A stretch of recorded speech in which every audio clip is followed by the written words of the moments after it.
خیلی خوشبین هستم. میخوام اشتراک کنم و ببینم که واقعا اینها با ما چگونه رفتار خواهند کرد، چون سال 2015 نیست، سال 2020 است. این روزنامه‌نگار تاجیک در سر آرزوی وکیل شدن را دارد.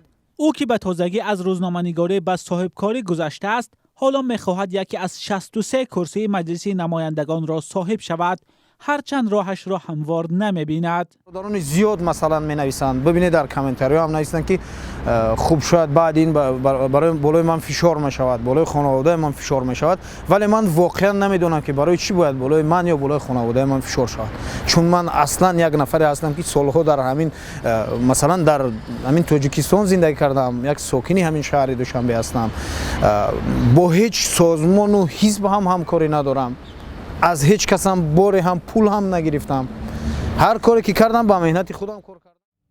زوقی برای انتخابات مبلغ جمع نکرده است و در راه وکیل شدن به کمک برادران مهاجرش امید می‌بندد.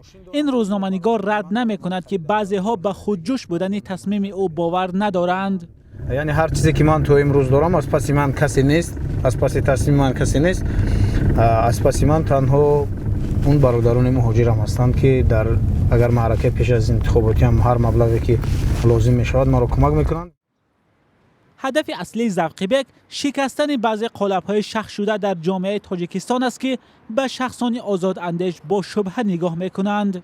متاسفانه عین حال چنین است، مردم فکر میکنند اگر یک نفر کمی هم باشد، اگر از کمبودی ها میگوید، مردم ما فهمیش شناخته که این حتما کدام یک آدم حکومت است، نمیدونم یا کدام چی به این میگویند.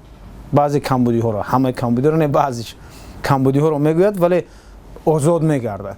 مردم ما فهمیش به همین درجه است، یعنی تو یک نفر که گپ حق را میگوید زندانی نشود، مردم اون را باور نمیکنند. که انتخابات پارلمانی در تاجیکستان 1 مارس برگزار می‌گردد و تا حال حزب‌های سیاسی نامزدهای خود از حوزه‌های ینگ مندتی را اعلان نکردند. از جمله معلوم نیست که رقیبان این روزنامه‌نگار در حوزه فیض‌آباد کیها هستند. در سالهای آخر اتحاد شوروی رای دهندگان از این حوزه به مخالفان حکومت آواز می‌دادند. از جمله بازار صابر، شاعر معروف تاجیک، از این حوزه وکیل انتخاب شده بود، ولی بعد از سالهای 2000 بیشتر نامزدهای حزب حاکم از این حوزه برنده اعلان شدند. در گذشته محیدین کبیری رهبر حزب در تاجیکستان نامه نهضت اسلامی، برادرش اکاشا کبیری و سمیدین دوستوف روزنامه‌نگار تاجیک از این حوزه شکست خورده بودند، هرچند این افراد انتخابات را پر از تقلب نامیده بودند.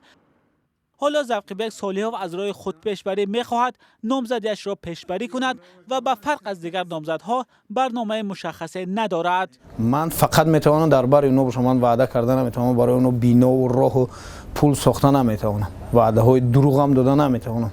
من فقط میتوانم یک برادر، یک پسر، یک نمیدونم فرزندی اونها درباره اونو باشم.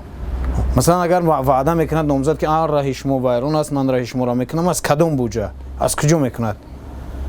نامزد اگر نامزد مثلا مثل من یک نامزدی عادی باشد، برای من مردم حتی کلوچ هم وعده نمیکنم که من برای شما کلوچ میرم، مثلا برای که من این کارا نمیکنم و این کارا کرده هم نمیتوانم.